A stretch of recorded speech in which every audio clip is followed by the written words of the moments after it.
Ya, halo pemirsa, selamat siang. Apa kabar Anda di akhir pekan kali ini? Senang sekali saya Pram Senjaya kembali hadir menemani Anda dalam Ayu Siang kali ini pemirsa.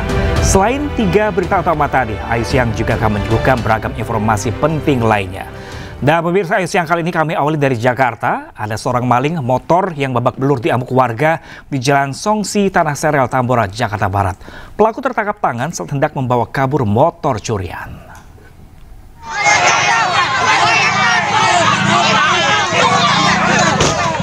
Aparat Polsek Tambora harus bekerja ekstra saat mengevakuasi pencuri motor dari amukan warga di Jalan Songsi, Tanah Sereal, Tambora, Jakarta Barat. Sebelumnya, pelaku bernama Rizal ini tertangkap tangan warga saat hendak membawa kabur motor curian yang terparkir di depan warung es kelapa. Pas saya jaga es kelapa, saya ngelihat motor anak buah saya didorong sama orang. Ya terus? Ya udah di situ saya nggak kenal yang dorong aja, maling lah. Saya tanya, maling emang bener maling. Setelah sempat jadi bulat-bularan warga yang emosi, pelaku lalu diamankan ke pos keamanan. Pelaku bertato naga ini berdalih mencuri untuk biaya istri yang sedang hamil. Pelaku kini mendekam di sel tahanan Polsek Tambora untuk mempertanggungjawabkan perbuatannya. Dari Jakarta, Miftah Hulgani, Ayu News melaporkan. Ya, pemirsa, pemilik rumah pergoki seorang pria saat sedang mencuri di dalam rumahnya. Pelaku adalah seorang pria spesialisasi pencuri rumah kosong yang biasa beraksi di Depok, Jawa Barat.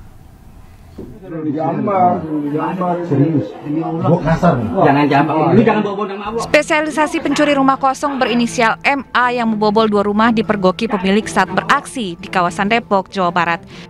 Pelaku sempat menjadi sasaran amuk warga karena geram terhadap aksinya. Warga kemudian menyerahkan pelaku ke polisi bersama dengan barang bukti hasil curian seperti laptop, ponsel, dan juga barang elektronik lain. Menurut keterangan polisi, pelaku sempat bersembunyi di dalam lemari ketika dikejar warga. Pemilik rumah pulang, pelaku lari ke atas lantai 2, dikejar sama pemilik. Akhirnya dia lari loncat ke rumah sebelahnya, tetangga yang bukan target. Nah, saat itu ditelusurin sama pemilik rumah yang kedua tadi, ditelusurin, dia loncatnya di situ, dicari di situ, dia ngumpet di dalam lemari. Akibat perbuatannya, pria yang sehari-hari bekerja sebagai buruh ini kini terancam hukuman 7 tahun penjara. Dari Depok, Jawa Barat, Iyuk Rizky, Ayu News melaporkan. Sementara itu pemirsa, seorang pengendara sepeda motor di Kabupaten Muaro, Jambi, Provinsi Jambi tewas tertabrak mobil dump truck di Jalan Lintas Timur Jambi. Tidak hanya menabrak sepeda motor, sopir juga menabrak warung sembako. Seorang pengendara sepeda motor tewas usai ditabrak mobil truk bermuatan batu di Kabupaten Muaro, Jambi pada Sabtu dini hari. Korban berjenis kelamin laki-laki tewas di lokasi kejadian karena luka parah. Tak hanya menabrak pengendara sepeda motor hingga tewas, mobil truk juga menabrak warung sembako di pinggir jalan. Diduga sopir truk mengantuk hingga menyebabkan ia kesulitan mengendalikan kendaraan. Orang korban itu? Korban 1 orang berjenis kelamin laki-laki.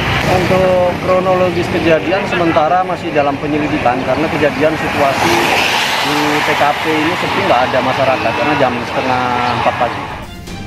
Jenazah korban evakuasi ke rumah sakit terdekat, sementara sopir mobil truk dibawa ke Polres Muaro Jambi.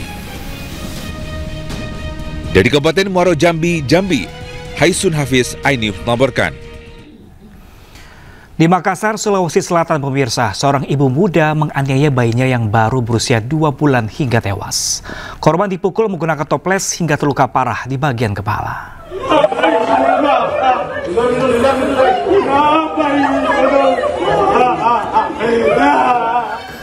Ayah korban histeris saat mendatangi Mapolsek Panakukang, Makassar, Sulawesi Selatan. Ia tak menyangka anak sematawayangnya yang masih berusia 2 bulan tewas di tangan istrinya.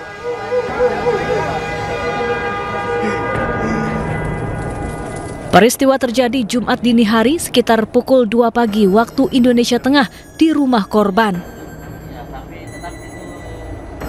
Ibu korban mengaku menganiaya bayi laki-lakinya menggunakan toples.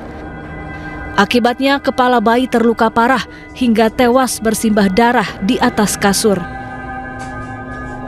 Hingga kini polisi masih mendalami keterangan pelaku yang masih berubah-ubah.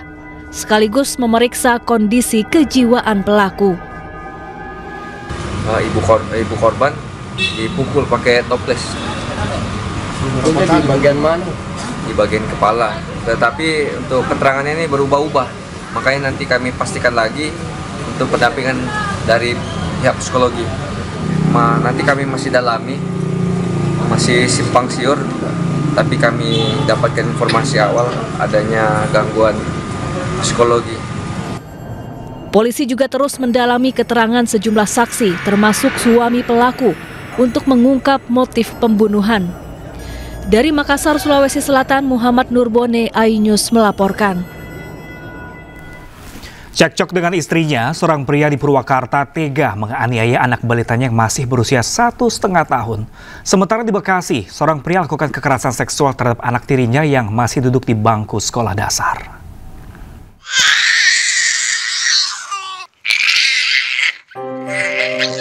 Berharap istrinya mau kembali ke rumah, seorang pria di Purwakarta tega menganiaya anak balita perempuannya yang masih 1,5 tahun. Menghiraukan tangisan anak, pelaku tetap tega melakukan aksi bejat itu. Pelaku bahkan merekam aksinya lewat ponsel dan mengirim video penganiayaan ke istri. Pelaku diketahui memiliki 1 anak lainnya yang berusia 4 tahun. Pelaku melakukan aksi tersebut agar istrinya yang minggat bisa kembali ke rumah. Menurut tetangga, pelaku kerap bertengkar dan melakukan KDRT terhadap kedua anak dan istri, sehingga istrinya berulang kali minggat. Kira kalau informasi itu jadi dia melakukan hal itu karena kan istrinya lagi mungkin dia mensiasati melakukan penganiayaan terhadap anak, dikirim ke istrinya, tujuannya agar istrinya merasa kasihan iba terus mau balik lagi. Perkiraan seperti itu, Pak. Penyebab istrinya lari sendiri kenapa? Gara kecanduan judi online katanya, ini pasti benar itu, Pak? Itu saya nggak tahu, cuma yang saya dengar dari istrinya ini lari kan udah bukan 1 tahun, ada 2-3 kali, karena sama istrinya juga sering mendapatkan diharpu. Setelah sempat buron, polisi berhasil menangkap pelaku dan telah ditahan di Mapolres Purwakarta.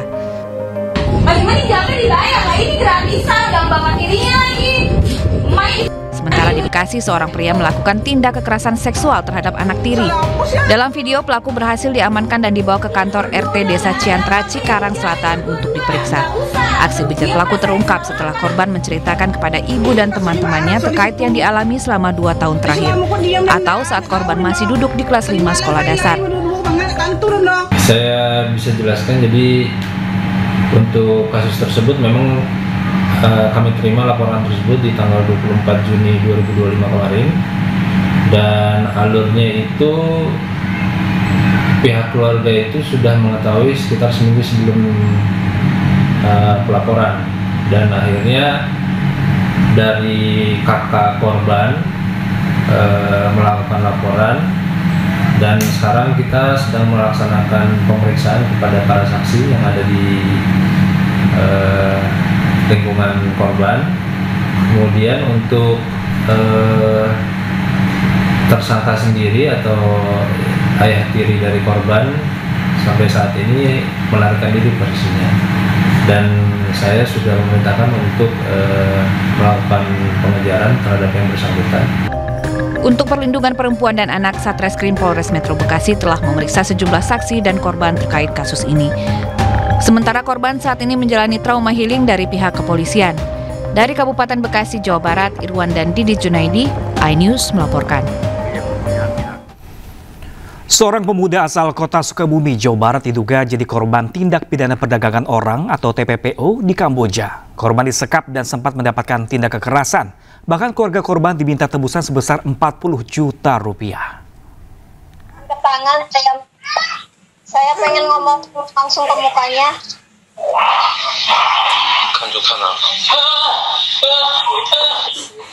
Stop.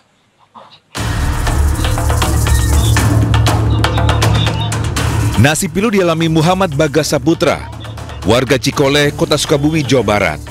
Pemuda berusia 22 tahun itu disekap hingga mengalami penyiksaan oleh orang yang mengaku bos perusahaan scammer di Kamboja. Hal itu diketahui saat pihak keluarga menerima video call dari korban untuk meminta tebusan sebesar 40 juta rupiah agar dibebaskan. Pukulan, siksaan hingga disetrum kerap dialami korban. Bahkan korban diancam dibunuh jika pihak keluarga tidak memberikan tebusan tersebut. Saat disekap, tubuh korban diikat dengan menggunakan tali tambang. Pihak keluarga pun sudah melaporkan kasus tersebut ke polisi, serta meminta bantuan Serikat Buruh Migran Indonesia agar korban bisa ditemukan. Kondisi ya untuk masalah itu saya kan pernah tanya ya, itu tuh karena tidak mencapainya target dan dendaan. Kayak gitu, tidak mencapai target dan dendaan. Kerja apa emang di sana? Waktu saya tanya tuh posisinya kan ada tangan kanannya, ada bosnya juga. Saya tanya, emang adik saya kerja apa? Ya dia menjelaskan adik saya kerja di sana dipekerjakan. Tindak lanjut kami dari SBMI, kita akan koordinasi dengan KP2MI dan juga kirim surat ke Kementerian Luar Negeri dan juga KBRI yang ada di. Pihak keluarga berharap agar korban cepat ditemukan dan dipulangkan ke tanah air dalam kondisi selamat. Dari Sukabumi, Jawa Barat, Budi Setiawan, iNews melaporkan. Puluhan penumpang kapal feri di kota Cilegon, Banten terlibat adu mulut dengan petugas pengamanan pelabuhan. Mereka memprotes dan kecewa dengan aturan pemberangkatan kapal yang dinilai tidak adil.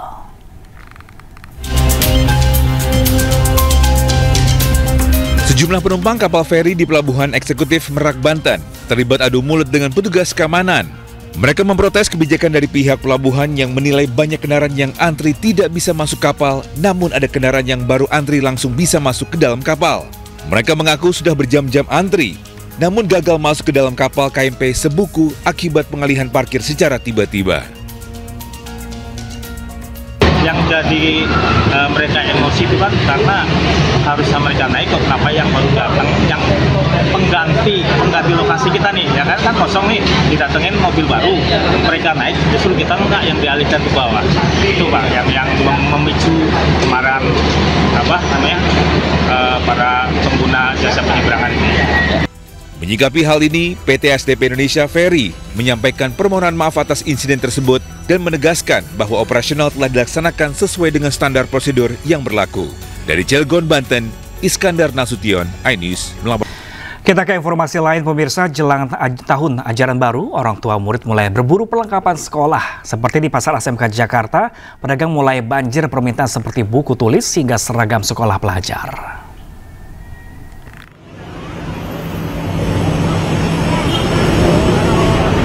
Ya, pemirsa, Pasar ASMK di Kecamatan Tambora, Jakarta Barat mulai ramai pengunjung. Jelang tahun ajaran baru, orang tua murid berburu perlengkapan sekolah. Pasar ASMK jadi favorit karena menjual perlengkapan sekolah dengan harga terjangkau dan bermacam-macam pilihan. Terutama di akhir pekan, keuntungan pedagang pun meningkat, bahkan bisa mencapai puluhan juta rupiah dalam sehari.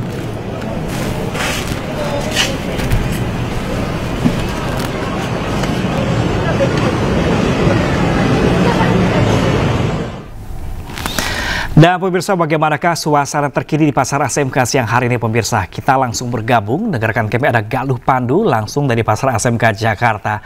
Selamat siang Galuh, meski tahun ajaran baru masih sekitar seminggu lagi nih, apakah di Pasar ASMK sudah terpantau banyak para orang tua yang sudah berburu persiapan untuk sekolah nanti? Iya, selamat siang Pram dan pemirsa. Di Pasar ASMK Jakarta Barat ini semakin siang semakin ramai dikunjungi oleh warga, terutama dari keluarga yang membawa putra-putri didiknya untuk membeli perlengkapan sekolah. Karena memang di tempat inilah banyak perlengkapan sekolah dijual dengan harga yang katanya jauh lebih murah dibandingkan dengan harga pasaran. Tadi saya juga sempat bertanya dengan sejumlah pedagang yang ada di sini menjual barang-barang dengan harga di bawah harga pasaran sekitar 10 hingga 50% apabila membeli dalam jumlah yang besar. Ada sepatu, ada alat tulis, ada tas, ada seragam, dan juga berbagai macam perlengkapan sekolah lainnya. Saya akan mencoba berbincang dengan salah satu pembeli yang ada di sini yang sepertinya juga sedang memilah-milah berbagai macam sepatu yang ada di sini. Halo kakak, boleh berbincang sebentar? Dengan siapa? Ibu Arsi. Ibu Warsi lagi belanja apa nih di sini? Sepatu buat masuk sekolah keponakan. Ponakannya kelas berapa? Kelas yang satu masuk SD kelas 1, yang satu kelas 6 SD. Ibu Warsi datang dari mana nih? Dari Cipondo, Tangerang. Jauh-jauh dari Tangerang. Kenapa pilih ASMK untuk belanja perlengkapan sekolah? Karena di sini tuh terjangkau ya, murah-murah juga lah. Harganya lebih miring lah. Udah dapat barang apa aja nih di sini nih? Baru dapat sepatu aja sih. Harganya berapa kalau boleh tahu?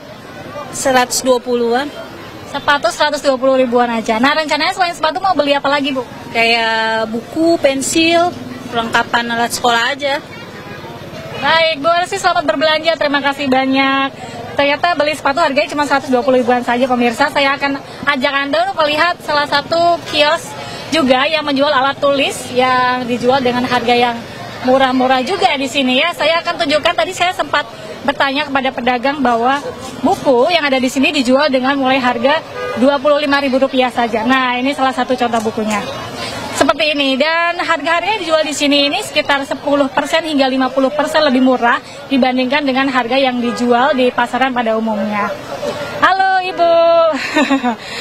Dan pemirsa, disinilah Anda bisa membeli berbagai macam perlengkapan kebutuhan sekolah, dan lokasinya strategis membuat pasar ASMK ini menjadi salah satu tujuan favorit warga untuk berburu perlengkapan sekolah yang mana akan dimulai pada tanggal 14 Juli, dan ini juga bisa menerima bayaran KJP. Nah, sebagian kios di sini menerima pembayaran dengan menggunakan KJP, jadi bagi mahasiswa yang berprestasi dapat menggunakan KJP-nya untuk membeli barang-barang yang ada di sini. Alat tulis seperti tempat pensil, kemudian ballpoint dan lain sebagainya bisa didapatkan di sini dengan harga yang lebih murah dibandingkan harga di pasaran. Lokasinya strategis dan Anda dapat mengaksesnya dengan menggunakan transportasi umum sekitar 100 meter berjalan kaki dari shelter Jakarta Kota.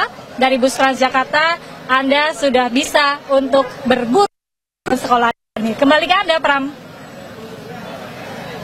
Baik, terima kasih banyak rekan Galuh Pandu langsung dari Pasar ASMK Jakarta. Kami nantikan informasi terbaru dari Anda langsung dari lokasi. Mungkin ada diskon di sana jelang masuk nanti. Terima kasih, selamat bertugas kembali.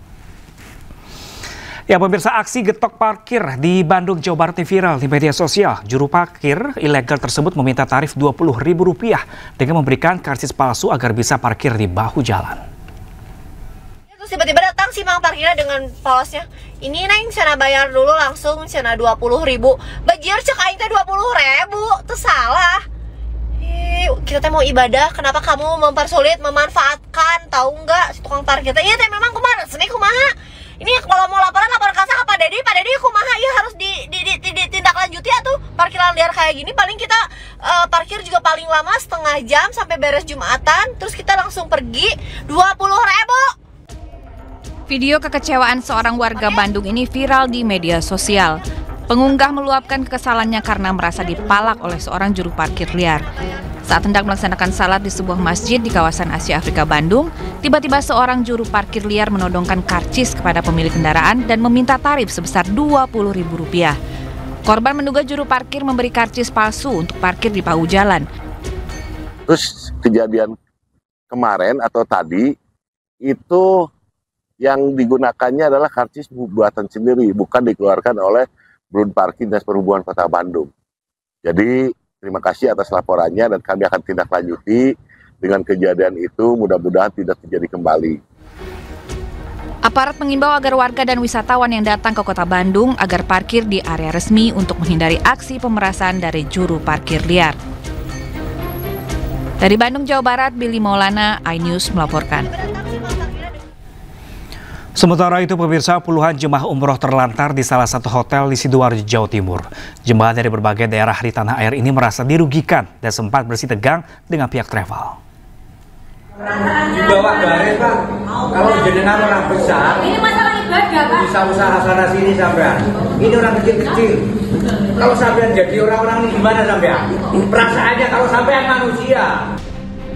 Inilah video amatir saat sejumlah jemaah umroh meminta penjelasan pihak travel yang belum juga memberangkatkan mereka ke Tanah Suci. Para jemaah dari berbagai daerah ini kecewa lantaran sudah terlanjur tiba di Bandara Juanda, Sidoarjo namun tidak mendapat kejelasan terkait keberangkatan mereka. Para jemaah ini sudah tiba di Bandara Juanda sejak 1 Juli lalu. Mereka mengklaim sudah melunasi seluruh biaya untuk umroh sebesar Rp32 juta. Selain itu, pihak travel tidak mau menanggung biaya penginapan jemaah yang sudah terlanjur tiba. Jemaah meminta pengembalian uang mereka ketimbang dijadwalkan ulang. Gak ingin mengawal, saya takutnya besoknya ada, ternyata besoknya kembali nggak ada. Sampai hari kemarin jamaah itu mulai memanas dan menanyakan kenapa kok ini meleset lagi. Sore kemarin itu jamaah sudah tidak ke Bendung, Kak. Saya dihantam habis-habisan oleh jamaah di sini. Ini yang benar nih gimana? Mau diberangkatin atau enggak? Sementara itu pihak travel mengaku jemaah yang gagal berangkat ini karena visa yang tidak kunjung terbit. Visa, hanya itu saja, hanya proses visa saja. Yang proses visa ini yang disamakan dengan jamaah haji. Jadi tidak seperti visu langsung keluar persyaratannya harus ada hotel yang harus ada visinya, jangan seperti muasasa yang buat visa kan. Jadi sebenarnya ya agak rumit, cuma kita harus belajar seperti itu. Atas kejadian ini, pihak travel telah memberikan tawaran kepada seluruh calon jemaahnya untuk menjadwalkan ulang ataupun pengembalian seluruh biaya keberangkatan secara penuh, di mana akan segera dikembalikan pada September mendatang. Dari Sidoarjo, Jawa Timur, Yoyok Agusta, iNews melaporkan. Kita ke informasi selanjutnya pemirsa, sebanyak 47 kepala sekolah rakyat juga mengikuti retret tahap kedua yang digelar Kementerian Sosial. Peserta mendapatkan materi mengenai pengenalan sekolah rakyat, penguatan karakter dan pelatihan kedisiplinan pemirsa. Dan untuk mengetahui seperti apakah informasi selengkapnya pemirsa, kita akan bergabung dengan rekan kami Dilami Aulia yang ada di Komplek Pusdiklat Kesos Jakarta Selatan. Selamat siang Dilami, seperti apakah jalannya retret kepala sekolah tahap kedua kali ini? Ya, selamat siang Pram dan juga pemirsa. Saya tidak bisa mendengar dengan jelas suara Anda, namun yang bisa saya kabarkan bahwa baru saja Menteri Sosial Syaifullah Yusuf atau Gus Ipul melakukan penutupan terhadap retret kepala sekolah rakyat tahapan kedua di Gedung Pusdiklat Kemensos Jakarta Selatan, di mana pada tahap kedua penutupan ini ada 43 kepala sekolah rakyat gelombang kedua yang telah berhasil mengikuti seluruh pembekalan sejak tanggal 1 Juli 2025 lalu. Dan adapun pembekalan yang diberikan kepada seluruh kepala sekolah ini mulai dari motivasi dan empati sosial, kebijakan sekolah rakyat, pengelolaan sekolah asrama, kurikulum sekolah rakyat hingga manajemen administrasi sekolah. Tadi juga Gus Ipul sempat mengungkapkan bahwa tujuan dari retret kali ini yakni membentuk standarisasi kepala sekolah rakyat agar nantinya kualitas dan arah pelaksanaan sekolah rakyat tetap sejalan meskipun para peserta hingga pendidik ini berasal dari berbagai daerah. Dan kepala sekolah yang mengikuti retret tahapan kedua ini tentunya telah melalui proses yang cukup ketat ya, yang dilakukan oleh pihak Kementerian Pendidikan, Kementerian Sosial dan juga pemerintah daerah, karena setiap daerah hanya mengajukan sedikitnya 3 nama calon kepala sekolah rakyat. Adapun Pram dan juga pemirsa, untuk gelombang pertama dari retret kepala sekolah rakyat ini memang telah dilaksanakan ya pada tanggal 16 hingga 20 Juni lalu, di mana ada 53 kepala sekolah rakyat juga yang dilakukan pembekalan. Nah, mengapa harus ada retret kepala sekolah rakyat ini, Pram? Mungkin Anda dan juga pemirsa bertanya-tanya, karena ini sesuai dengan arahan dari Presiden kita, Prabowo Subianto, di mana nantinya 14 Juli 2025 akan dibuka sekolah rakyat 100 titik di seluruh Indonesia dengan total akan menampung 10.000 siswa. Dan ini kita harapkan akan terus berjalan ya, karena pendidikan adalah hal yang penting untuk mencerdaskan bangsa. Sementara demikian, kembali ke Anda, Pram. Ya, Dilami Aulia melaporkan langsung dari retret kepala sekolah rakyat. Terima kasih dan selamat bertugas kembali. Pemirsa, tim SAR gabungan terus mencari para korban tenggelamnya KMP Tunu Pertama Jaya di Selat Bali. Selain dilakukan lewat laut, pencarian para korban juga dilakukan lewat udara.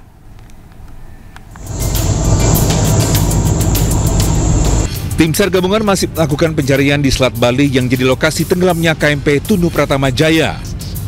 Operasi pencarian melibatkan 15 armada laut dan dilakukan dari utara hingga selatan Selat Bali. Pencarian para korban pada Jumat kemarin sempat terkendala cuaca buruk, namun kembali dilanjutkan pada Sabtu pagi.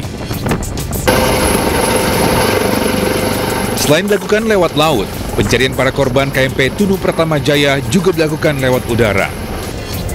Dalam operasi pencarian dari udara, helikopter milik Basarnas beserta helikopter swasta dan unsur udara dari TNI Angkatan Laut dan Kepolisian turut dikerahkan. Kepala Basarnas Bali, Inyoman Sidakarya menyatakan, 2 unit drone juga dikerahkan untuk mendeteksi keberadaan objek di permukaan maupun di bawah laut.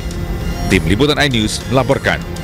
Ya pemirsa, kita ke informasi selanjutnya pemirsa. Sejumlah alat keselamatan dan barang-barang diduga milik penumpang Tunu Pratama ditemukan tim SAR gabungan. Saat ini barang tersebut masih dilakukan pendataan di posko pengaduan orang hilang di Rumah Sakit Umum Negara.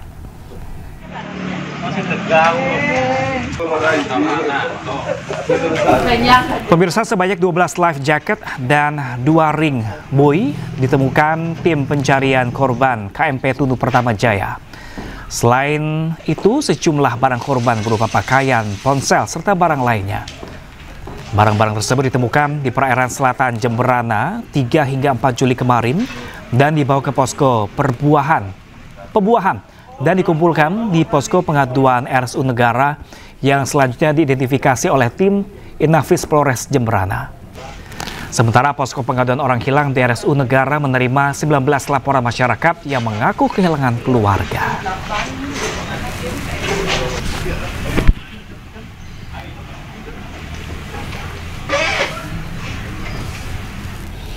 Ya pemirsa, Komisi Nasional Keselamatan Transportasi mulai lakukan investigasi penyebab tenggelamnya KMP Tunu Pratama Jaya di Selat Bali. Investigasi yang dilakukan salah satunya menyelidiki surat persetujuan berlayar.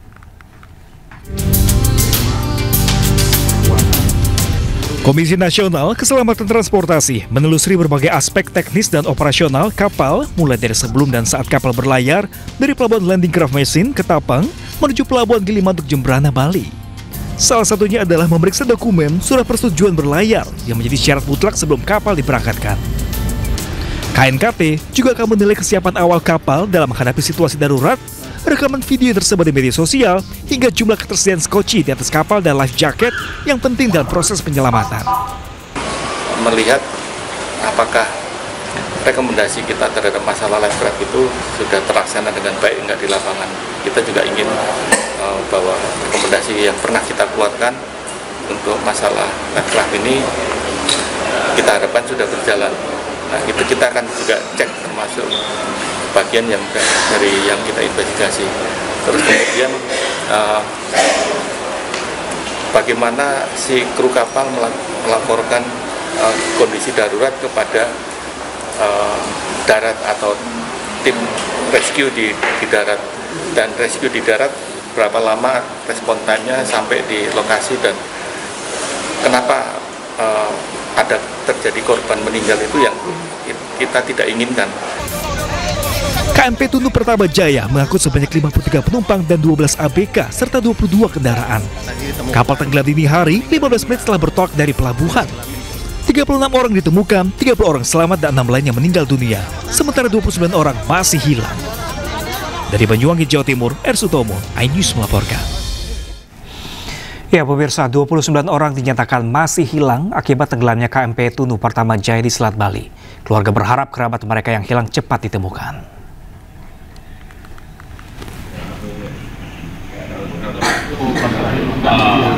Salah satu keluarga korban datang dari Gianyar, Bali sejak Kamis dini hari ke Posko Krisis Center usai mendengar kapal tenggelam di Selat Bali. Hingga pagi ini tercatat 36 korban sudah ditemukan, 30 orang selamat, 6 orang meninggal dunia dan 29 masih dalam pencarian. Saat berlayar dari Pelabuhan Ketapang, KMP Tunu Pratama Jaya yang mengangkut 53 penumpang dan 12 awak kapal serta 22 kendaraan.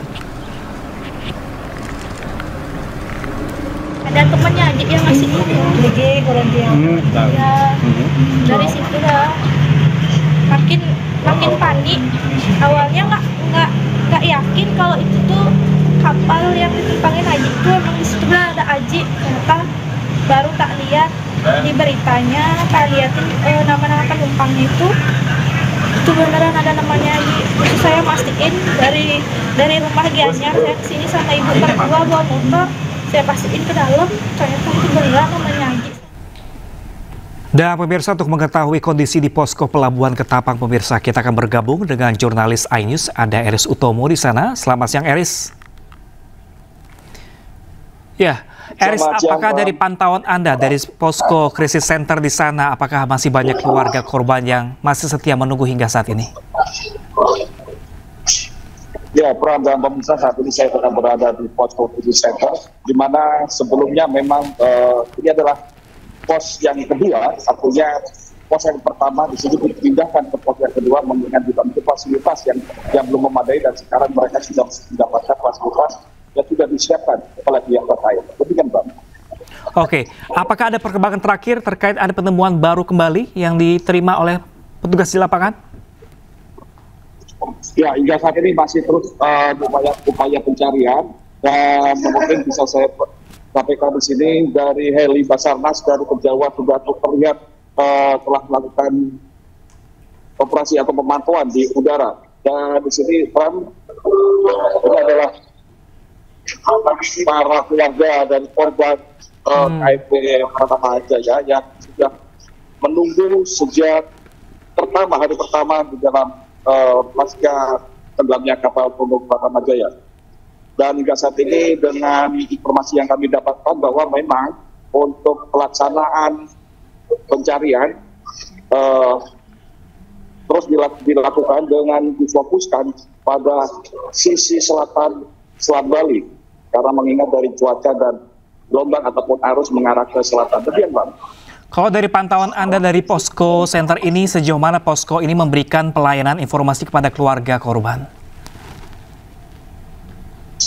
Ya, sejak hari pertama di sini keluarga langsung bisa langsung berkonfirmasi terhadap dari petugas yang sudah tersedia dengan mencatat nama-nama penumpang atau keluarganya yang diduga telah naik kapal Pratama Jaya tersebut, dan langsung di situ didata, dan untuk data-data semua juga diakomodir untuk bisa diberikan informasi lebih lanjut untuk apakah benar keluarganya salah satu dari penumpang kapal untuk Pratama Jaya. Demikian, Pak. Ya, Eris, kami juga mendapatkan informasi bahwa Basarnas baru saja atau sudah menemukan beberapa jumlah atau sejumlah barang milik yang diduga milik para penumpang. Apakah ini setelah berhasil diidentifikasi?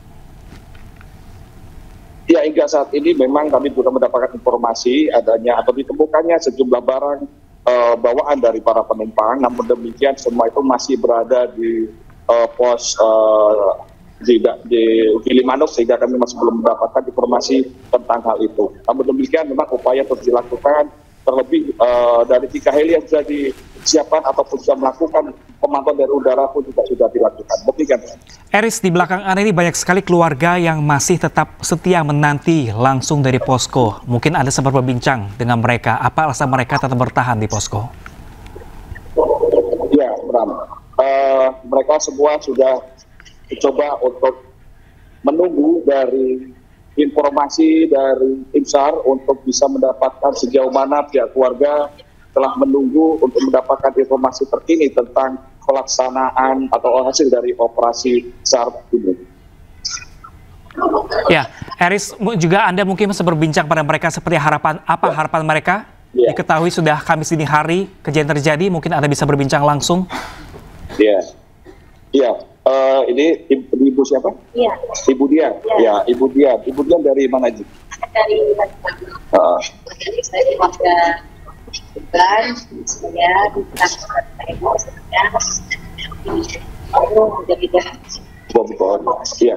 Iya. Itu dapat malam, oke. Iya. Apa harapan keluarga di sini?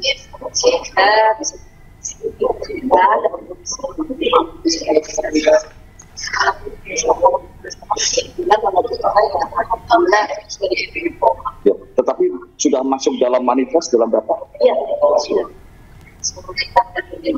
Atas nama Bintang.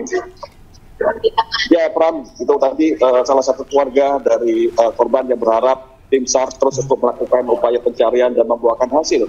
Sebagaimana dari pencarian di hari kedua kemarin, tim SAR sudah berupaya namun belum membuahkan hasil. Demikian, Pram. Baik, Eris Tomo, kami masih menanti informasi terbaru dari Anda langsung dari posko di Pelabuhan Ketapang. Terima kasih dan selamat bertugas kembali. Pemirsa, pencarian korban tenggelamnya KMP Tunu Pratama Jaya masih terus dilakukan. 21 korban selamat dijemput keluarga di Pelabuhan Ketapang, Banyuwangi.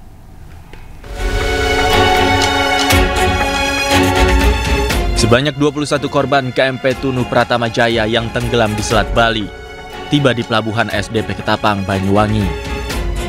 Mereka langsung mendapat penanganan medis di Posko Crisis Center sebelum diserahkan kepada pihak keluarga. Korban selamat yang ditemukan sebanyak 30 orang, 21 diantaranya telah diserahkan pada pihak keluarga yang telah menunggu di Pelabuhan Ketapang.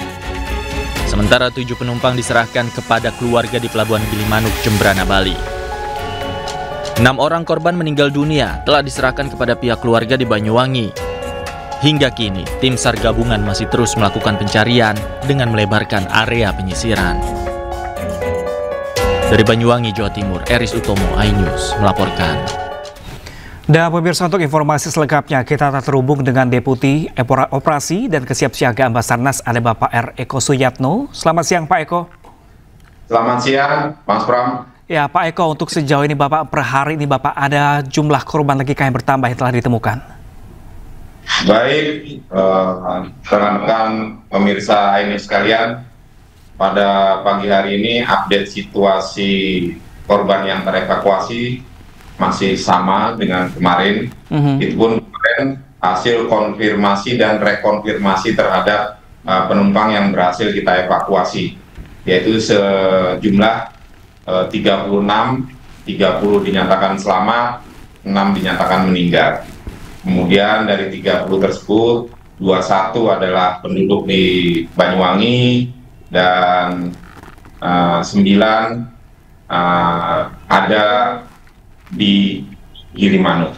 Sehingga kita setelah mereka selamat, kita konfirmasi, verifikasi, dan rekonfirmasi lagi karena mereka ditemukan di wilayah Gilimanuk, di mana Gilimanuk menjadi bagian SMC dalam proses pencarian dan pertolongan masyarakat yang menjadi korban. Demikian Mas Pram. Ya Pak Eko, kalau sejauh ini Pak Eko, kendala utama dalam pencarian seperti apa Pak Eko yang dihadapi tim di sana? Baik, kendala utama saya akan berbicara dulu dengan kontur alam di Selat Bali. Ya, konturnya adalah atau datanya adalah sebagai berikut.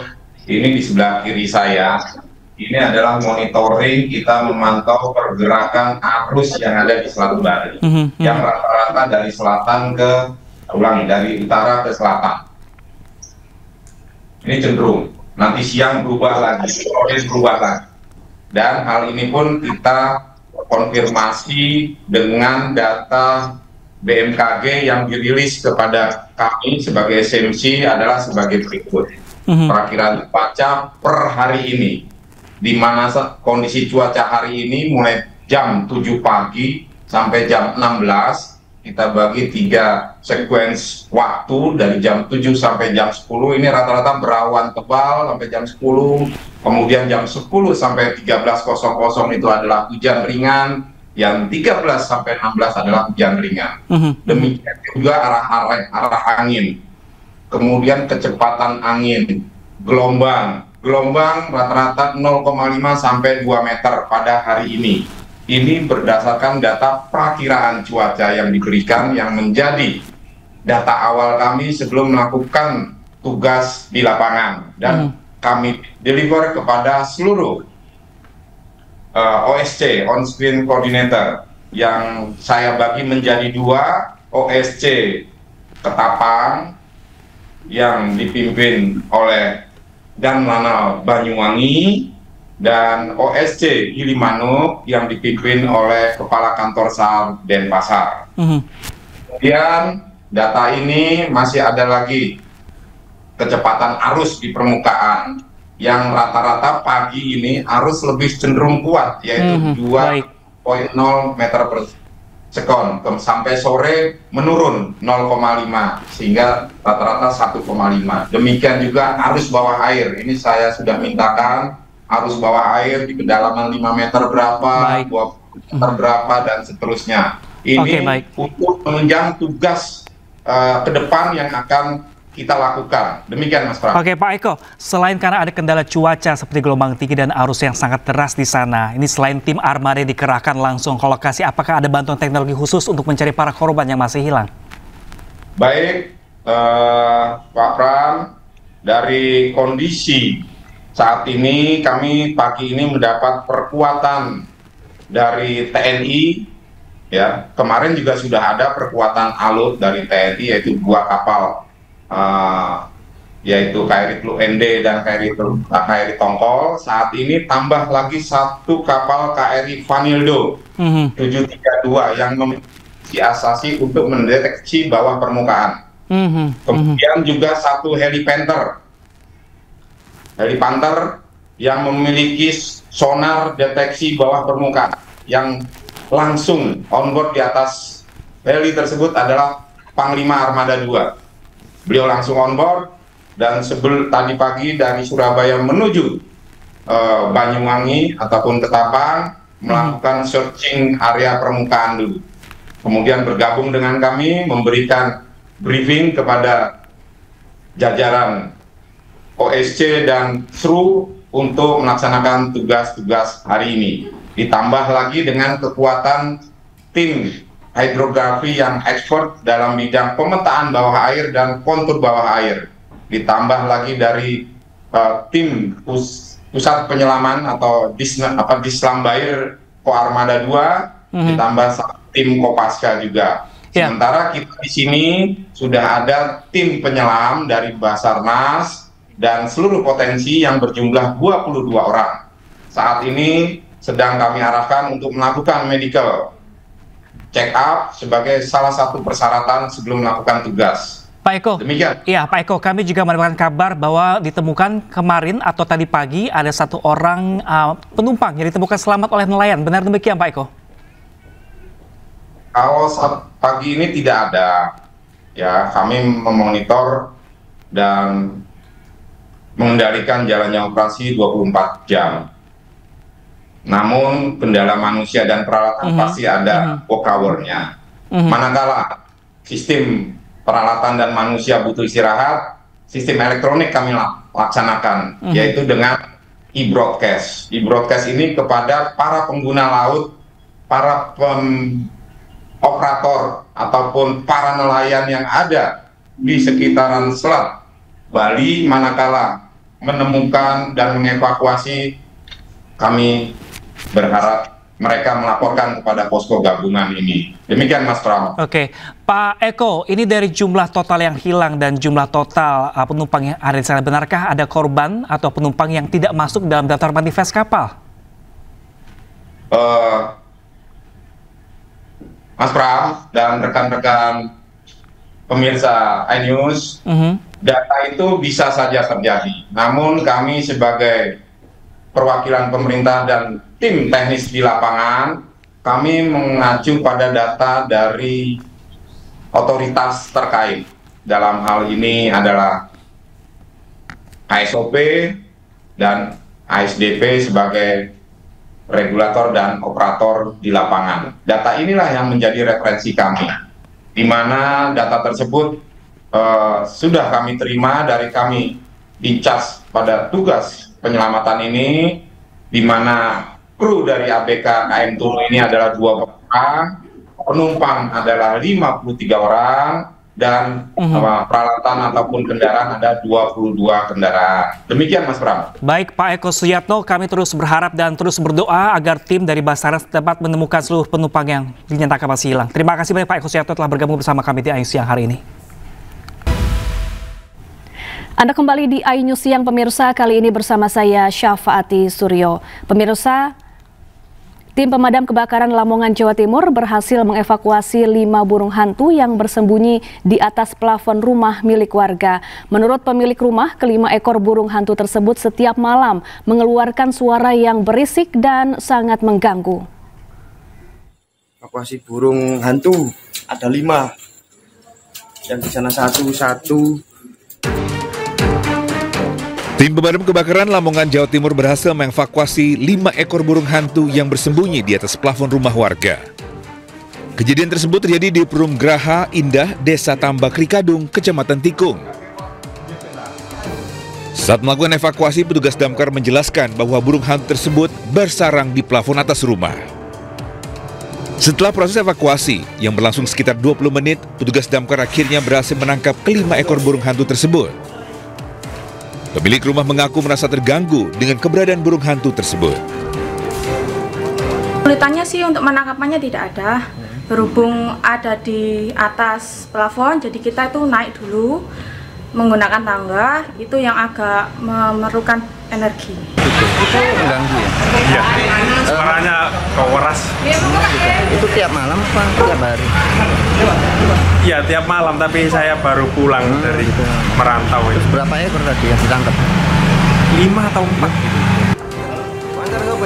Usai berhasil menangkap 5 ekor burung hantu, petugas kemudian membawa kelima burung hantu tersebut ke kantor Damkar sebelum nantinya akan dilepas kembali ke habitat aslinya.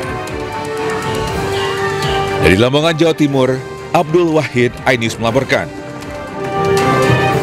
Pemirsa, tradisi pacu jalur atau pacu sampan panjang di Kabupaten Kuantan, Singingi, Riau mendadak viral di media sosial, bahkan hingga ke mancanegara.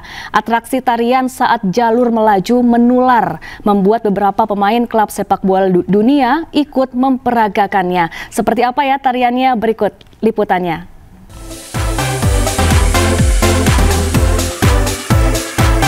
Inilah tarian tradisi pacu jalur atau pacu sampan panjang di Kabupaten Kuantan, Singingi, Riau yang viral di media sosial bahkan hingga ke mancanegara. Sementara sosok anak yang menjadi perhatian dunia ini adalah Ryan Arkandika di bangku sekolah dasar. Dika tak menyangka aksinya ini menjadi sorotan, bahkan sampai sejumlah pemain sepak bola dari beberapa klub. Seperti anak lainnya, Dika tetap bermain dengan teman sebayanya, meski dirinya kini sedang viral di media sosial setelah atraksi tariannya di atas perahu melaju mencuri perhatian. Senang Dika jadi anak tari? Senang. Senang ya. Memang cita-citanya jadi apa? Jadi anak tari atau seperti apa nanti? Cita-cita aja pengen tari. Nggak mau jadi yang lain? Memang mau jadi anak tari? Orang tua Dika pun tak menyangka anaknya tukang tari pacu jalur viral di media sosial, bahkan ke seluruh dunia. Nggak nyangka lah. Nggak sangka Bu? Nggak sangka. Soalnya dari sekian banyak tukang tarian. Kenapa harus dia? Iya, kenapa harus Dika gitu. Ibu tahunya si Dika viral kapan? Beberapa hari yang lalu lah. Soalnya malam itu adik udah bilang juga ada video Dika, nih ada video Dika. Ini mungkin viral nih Dika. Orang tua Dika mengaku, sejak video viral, beberapa pihak dari luar negeri telah menghubunginya untuk bertemu langsung dengan Dika. Mereka ingin mengetahui secara langsung budaya pacu jalur. Berbagai gaya atraksi tarian yang diperagakan di atas jalur ternyata didapatkan Dika secara otodidak. Video tari yang viral tersebut merupakan debut perdananya di tahun lalu di event Pacu Jalur Nasional 2024 di tepian Narosa, Kabupaten Kuantan, Singingi. Dari Kuantan, Singingi, Riau, Indra Yose Rizal, iNews melaporkan. Pemirsa, sebanyak 24 calon duta besar menjalani uji kelayakan di Komisi 1 DPR RI Jakarta. Wakil Ketua Komisi 1 DPR Budi Jiwandono mengatakan pengujian dilakukan secara tertutup dan dimulai pada pukul 10 pagi. Rencana mekanisme jalannya rapat dibagi 4 sesi, satu sesi nanti kira-kira ada 6 calon duta besar, dimulai pagi ini jam 10 untuk sesi pertama, kemudian dilanjutkan nanti siang sampai sore, dan dilanjutkan besok 2 sesi lagi. Kalau tidak salah pagi ini ada beberapa negara, yaitu calon duta besar Amerika Serikat, calon duta besar Jerman, calon duta besar PBB, Singapura, Jepang, dan Slovakia. Kalau saya tidak salah, listnya cukup panjang. Dilanjutkan nanti siang dan besok hari Minggu 2 sesi. Ya, jelang pembukaan laga Piala Presiden 2025, 8 tim peserta dipastikan telah siap bertanding. Seluruh tim bertekad menampilkan permainan terbaiknya dalam pertandingan bertajuk Laga Pramusim ini.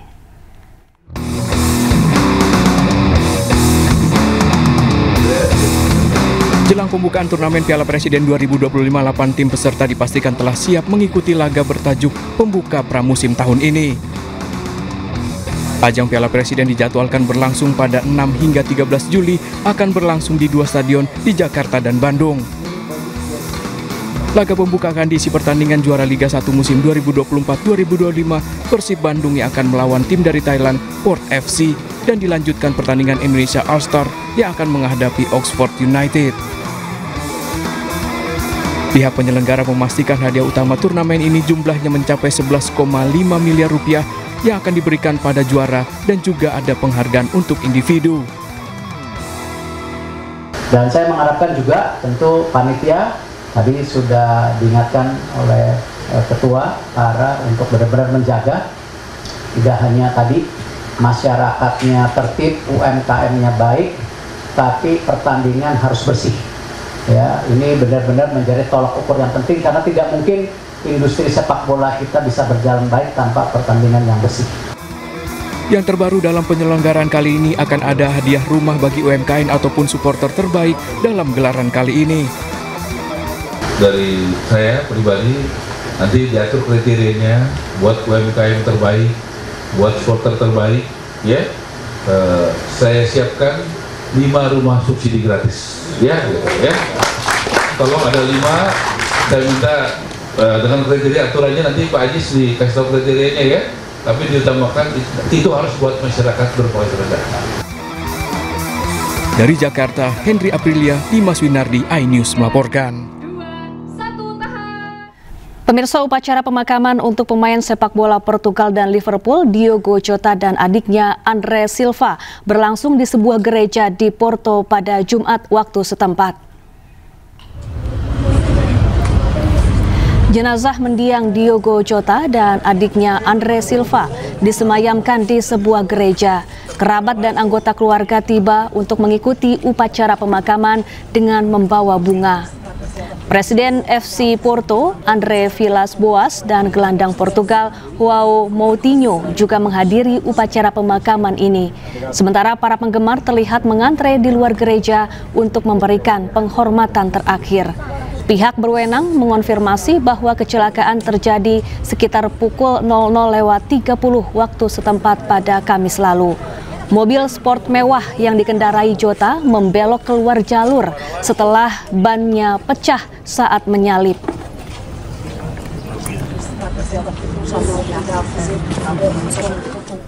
Ya, suasana kesedihan menyelimuti keluarga Diogo Jota, termasuk sang istri Raid Cardoso yang baru 12 hari dinikahi Jota. Sementara jasad Diogo Jota dan adiknya Andre Silva telah berada di Portugal untuk dimakamkan di kampung halamannya.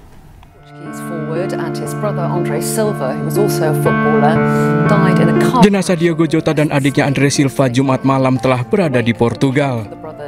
Usai disemayamkan dan dilakukan penghormatan terakhir, Jota dan adiknya dibawa ke gereja Martis de Gormar yang lokasi ini merupakan tempat pernikahan Jota dengan kekasihnya 22 Juni lalu. Rencananya keduanya akan dimakamkan di kampung halamannya hari Sabtu dan akan dihadiri langsung oleh Presiden Marcelo de Sousa. Sementara itu, suasana duka menyelimuti keluarga termasuk sang istri Rite Cardoso yang baru 12 hari dinikahi Jota. Keluarga besar Jota ikut serta dalam mengantarkan Jota dan adiknya untuk pemakaman. Upacara pemakaman akan dimulai Sabtu pagi waktu Portugal. Ya, ratusan fans Liverpool berduka terus berdatangan ke Anfield menyampaikan bela sungkawa akibat kecelakaan yang menewaskan penyerang andalan The Reds yang juga timnas Portugal Diogo Jota. Dari insiden ini, Liverpool mempensiunkan nomor punggung 20 milik Diogo Jota.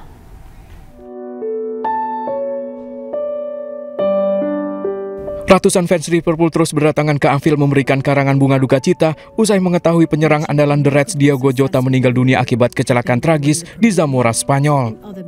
Jota meninggal dunia bersama adiknya akibat kecelakaan tragis mobil yang dikendarainya.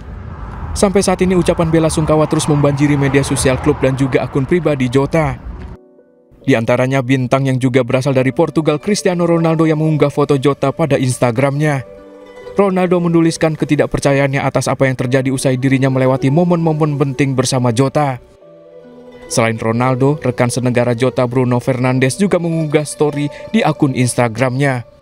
Kapten Manchester United ini mengucapkan selamat tinggal kepada Jota yang dianggapnya sebagai sahabat, rekan kerja hingga partner dalam sejumlah pertandingan. Selain itu, Lionel Messi juga mengunggah story bela sungkawanya. Dengan foto pemain Liverpool bernomor 20 ini, Messi menuliskan pesan, semoga ia beristirahat dengan tenang. Termasuk pesan yang juga disampaikan dari penyerang Real Madrid Kylian Mbappe yang juga mengunggah foto Diogo Jota yang diiringi ucapan bela sungkawa dan doa bagi keluarga dan kerabatnya. Pesan duka cita juga disampaikan pelatih timnas Indonesia Patrick Kluivert yang juga menyampaikan rasa duka cita atas meninggalnya pemain timnas Portugal tersebut. Diogo Jota adalah pemain bintang Liverpool yang mengisi posisi penyerang. Jota pertama kali direkrut era pelatih Jurgen Klopp pada tahun 2020 lalu dengan harga 44,7 juta euro dari Wolves. Tak butuh waktu lama, Jota pun langsung beradaptasi dengan baik di skuad Liverpool. Pemain 28 tahun ini tercatat menyumbang 65 gol dari 182 penampilannya di semua kompetisi bersama The Reds. Diogo Jota, who's got himself a yard of space, maybe another yard of space. Oh, he squeezed it in, and it's a fine individual effort. Diogo Jota.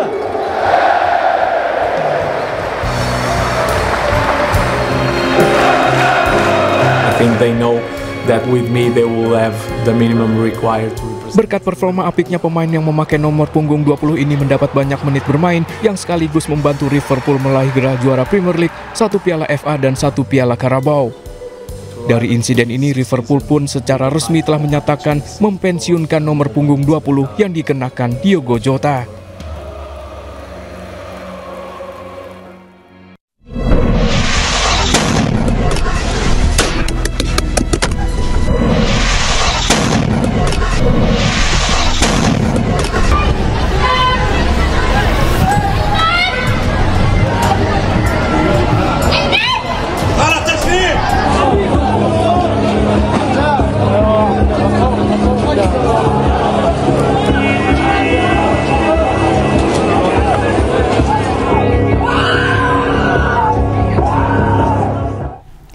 Pemirsa, para pelayat berkumpul di Khan Yunis setelah serangan udara Israel menewaskan 15 warga Palestina di Gaza pada hari Jumat, sementara 20 orang lainnya tewas di berbagai lokasi saat mengambil bantuan pangan. Seorang ibu berduka dan menangis sembari menggendong putranya yang terluka akibat serangan udara Israel. Allah يصبر عليك ويصبرك يا خالد.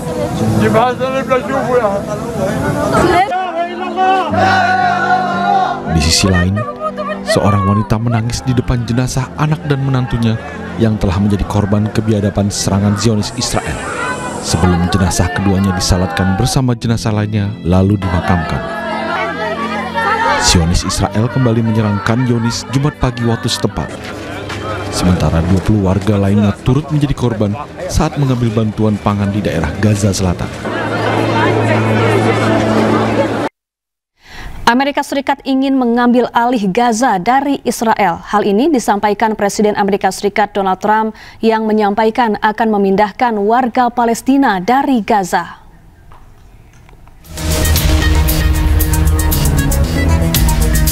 Presiden Amerika Serikat Donald Trump menyampaikan bahwa ingin memindahkan warga Palestina. Dalam usulannya, Trump ingin memindahkan warga Palestina ke Mesir, Yordania, dan kemungkinan negara lain. Dirinya juga berniat mengambil alih Gaza dan mengubahnya menjadi Riviera of the Middle East atau kawasan pesisir yang indah di Timur Tengah.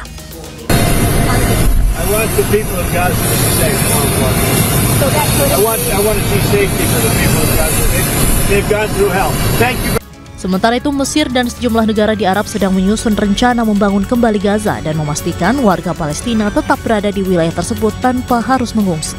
Rencana ini muncul sebagai respon pernyataan Trump yang ingin memindahkan warga Palestina. Negara Arab ingin membangun mekanisme pemerintahan di jalur Gaza tanpa keterlibatan Hamas.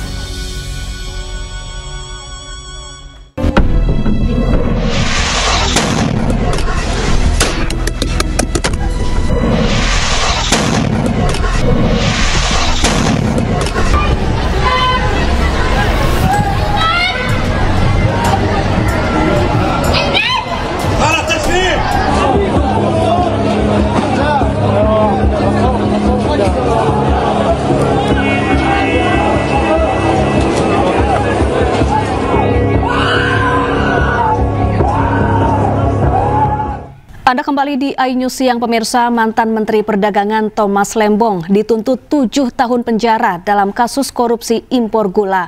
Jaksa menyebut hal yang memberatkan Tom karena Tom merasa tidak bersalah dan tidak mengakui perbuatannya.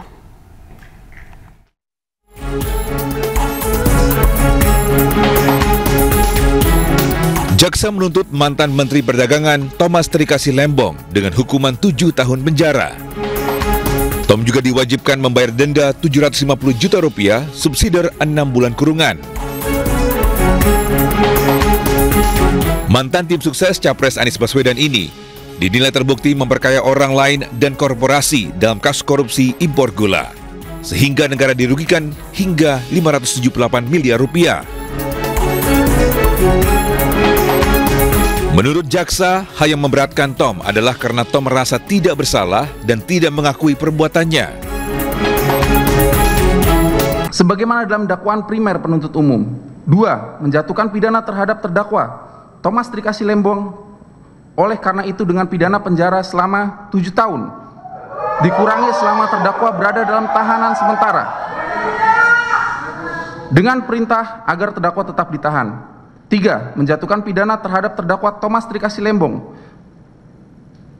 sejumlah 750 juta rupiah dengan ketentuan apabila denda tidak dibayar maka diganti dengan pidana kurungan selama 6 bulan. Sementara itu, Tom Lembong menilai tuntutan jaksa mengabaikan fakta-fakta persidangan. Kita baru mendengarkan pembacaan tuntutan dari jaksa penuntut umum. Ya, saya terheran-heran dan kecewa ya, karena tuntutan yang dibacakan sepenuhnya mengabaikan 100% dari fakta-fakta persidangan. Ya. Jadi saya tentunya tadi mendengarkan dengan cermat, saya juga mencatat dengan teliti ya, pembacaan surat tuntutan tersebut ya, dan saya cari-cari di mana ada penyesuaian-penyesuaian dari dakwaan ke tuntutan yang mencerminkan fakta-fakta persidangan yang sudah diungkap dalam kurang lebih 4 bulan persidangan, 20 kali sidang, tapi satu pun saya tidak temukan. Tak hanya Tom Lembong, mantan Direktur Pengembangan Bisnis PT Perusahaan Perdagangan Indonesia Charles Sitorus dituntut 4 tahun penjara dalam perkara yang sama. Dari Jakarta, Tim Liputan iNews melaporkan. Pemirsa, Ajudan Presiden ke-7 Joko Widodo diperiksa Polda Metro Jaya. Kehadirannya untuk memberikan keterangan soal kasus tudingan ijazah palsu Jokowi. Ajudan Presiden ke-7 Joko Widodo, Kompol Syarif Fitriansyah dimintai keterangan oleh Polda Metro Jaya terkait kasus ijazah Jokowi. Kompol Syarif datang ke Polda Metro Jaya pada Kamis siang. Ia datang bersama dengan kuasa hukum Jokowi, Yakub Hasibuan. Saat tiba, keduanya bergegas masuk ke dalam gedung Ditreskrimum Polda Metro Jaya. Kehadiran ajudan Jokowi memenuhi panggilan polisi terkait laporan yang dibuat oleh Jokowi tentang tudingan ijazah palsu. Sebelumnya Polda Metro Jaya menerima pelimpahan dari 4 Polres di wilayah Polda Metro Jaya terkait laporan yang dibuat oleh Jokowi. Jokowi menyerahkan sejumlah barang bukti dalam laporannya terkait tudingan ijazah palsu miliknya, dan hingga kini kasusnya masih berjalan di Polda Metro Jaya. Dari Jakarta, Tim Liputan iNews melaporkan. Menteri UMKM Maman Abdurrahman datang ke Komisi Pemberantasan Korupsi Jumat sore. Kedatangan Maman untuk mengklarifikasi tentang kunjungan istrinya ke Eropa yang viral di media sosial.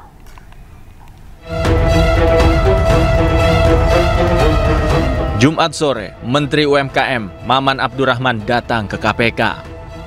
Kedatangan Maman untuk menyerahkan beberapa dokumen sekaligus mengklarifikasi viralnya surat edaran tentang rencana kunjungan istrinya ke Eropa. Ia mengatakan bahwa keberangkatan istrinya ke Eropa bersama dengan anaknya dan tidak menggunakan fasilitas negara. Alhamdulillah minggu kemarin yang SMA-nya Lab School juara umum bertanding dengan 800 negara lain, 800 peserta lainnya. SMA-nya juara. Minggu ini sekarang bertanding yang SMP-nya. Ini program rutin dan anak saya masih SMP. Istri saya tentunya tidak punya rasa kekhawatiran untuk melepas anak saya. Beliau mendampingi anak saya. Dan saya sampaikan 1 rupiah pun tidak ada uang dari uang negara, 1 rupiah pun tidak ada uang dari pihak lainnya. Saya tunjukkan dan saya sampaikan dokumen-dokumen pembayaran tiket langsung dari rekening pribadi istri saya. Sebelumnya beredar surat edaran dengan kop Kementerian UMKM yang mengatasnamakan kunjungan istri Menteri UMKM ke Eropa. Dalam surat yang tertanggal 30 Juni 2025 itu, tertulis bahwa Agustina Hastarini hendak kunjungan ke berbagai negara dalam rangka mengikuti kegiatan atau misi budaya.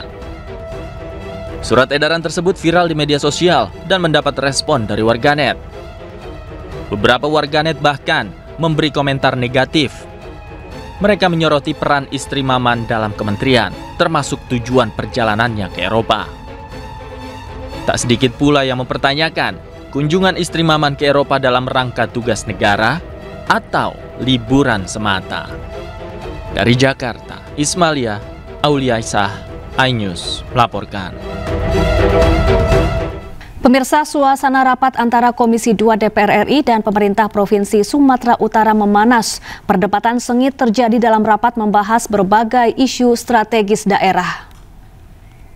Bapak-bapak saya minta, tapi tolong nanti Pak Pimpinan, kita akan lagi untuk bicara hal ini. Rapat yang semula kondusif mendadak memanas saat membahas berbagai isu strategis daerah, termasuk soal tanah eks hak guna usaha atau HGU PT PN 2 yang berlangsung di kantor Gubernur Sumatera Utara, Jalan Pangeran Diponegoro, Medan. Sorotan utama tertuju pada Gubernur Sumatera Utara Bobi Nasution yang dinilai terlalu emosional oleh anggota Komisi 2 DPR fraksi PDI Perjuangan Deddy Sitorus saat keberadaan tanah eks HGU PT PN 2 di wilayahnya. Pernyataan itu memantik reaksi keras dari Bobi Nasution yang merupakan menantu Presiden Joko Widodo yang merespons dengan ketus dan mengancam untuk meninggalkan ruangan. Deddy Sitorus pun menegaskan posisi dirinya sebagai anggota DPR yang berperan mewakili suara rakyat, bukan untuk menolak aspirasi daerah. Sementara Bobi Nasution belum berkomentar tentang cekcok tersebut. Oleh karena itu saya minta khusus kepada teman-teman. Bilangnya udah kami keluar aja kepala daerah, kalau nggak mau dibicarakan nggak mau denger lah. Masih bener kok baperan. Jadi saya bilang Anda mau betul saya sama kepala daerah, orang omongan saya jelas. Nggak terima beliau bang ya? Nggak terima gitu ya? Nggak nyambung ya? Kenapa sih nggak nyambungin apa Pak Dek? Lain kita omongin lain, dia ngomongnya lain. Kita ngomongkan nggak sekarang waktunya. Pemirsa, perkembangan kasus OTT proyek jalan di Sumatera Utara kini menyasar para pejabat dinas PUPR di sejumlah daerah. KPK menggeledah rumah pribadi Kepala Dinas PUPR Mandailing Natal hingga kantor dinas PUPR setempat. Selain menyita sejumlah dokumen penting, KPK juga turut serta membawa Kepala Dinas PUPR berinisial EH.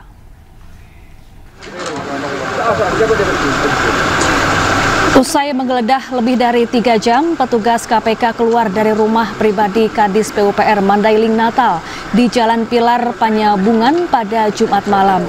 Petugas KPK keluar dengan membawa sejumlah dokumen penting dalam 3 koper. Selanjutnya, petugas KPK juga menggeledah kantor dinas PUPR Mandailing Natal untuk mencari sejumlah bukti dugaan keterlibatan PUPR Madinah dalam OTT proyek jalan. Kemana ya? KPK juga enggak.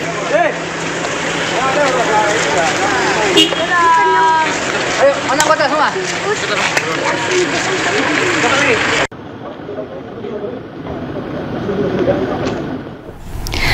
KPK terus mendalami kasus dugaan korupsi proyek jalan di Provinsi Sumatera Utara dengan menggeledah rumah para tersangka. Sementara itu, ICW mendesak KPK memeriksa Gubernur Sumatera Utara Bobi Nasution karena mempunyai kedekatan dengan salah satu tersangka.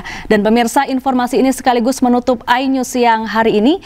Temukan informasi-informasi terbaru lainnya di www.inews.id. Dan cuplikan tayangan berita iNews dapat Anda saksikan di kanal YouTube @official iNews.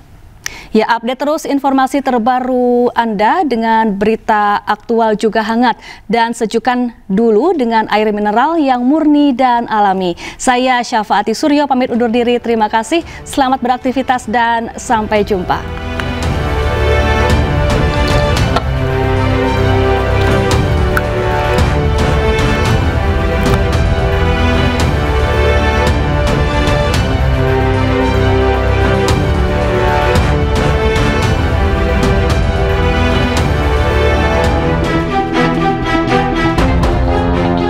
Penyidik Komisi Pemberantasan Korupsi terus mendalami dugaan korupsi proyek jalan di Sumatera Utara. Sejak Jumat pagi, penyidik KPK menggeledah rumah pribadi milik sejumlah tersangka. Salah satunya rumah Direktur Utama PT Dalihan Natulu Group M. Akhirun Pilang di Jalan Mawar, Padang Sidimpuan. Sementara itu, Indonesia Corruption Watch mendesak KPK memanggil Gubernur Sumatera Utara Bobi Nasution untuk diperiksa terkait kasus ini. Bobi disebut-sebut memiliki kedekatan dengan salah satu tersangka, yaitu Kepala Dinas Pekerjaan Umum dan Perumahan Rakyat Provinsi Sumatera Utara Topan Obaja Ginting. Topan yang dijuluki ketua kelas adalah bawahan Bobi sejak Bobi menjabat sebagai wali kota Medan. Saat itu Topan menjabat sebagai Kepala Dinas Sumber Daya Air, Bina Marga, dan Konstruksi. Bobi mengaku siap jika dipanggil KPK untuk diperiksa. Ya, namanya proses hukum ya kita bersedia saja ya Pak. Itu bersedia saja. Apalagi kalau tadi katanya ada aliran uang. Kita, saya rasa semua di sini di Pemprov, kalau ada aliran uangnya ke seluruh jajaran, bukan hanya ke sesama, apakah ke bawahan atau ke atasan, yang ada aliran uangnya, ya wajib memberikan keterangan. Sebelumnya KPK menggelar operasi tangkap tangan terkait kasus dugaan korupsi proyek pembangunan jalan di Dinas PUPR Sumatera Utara 26.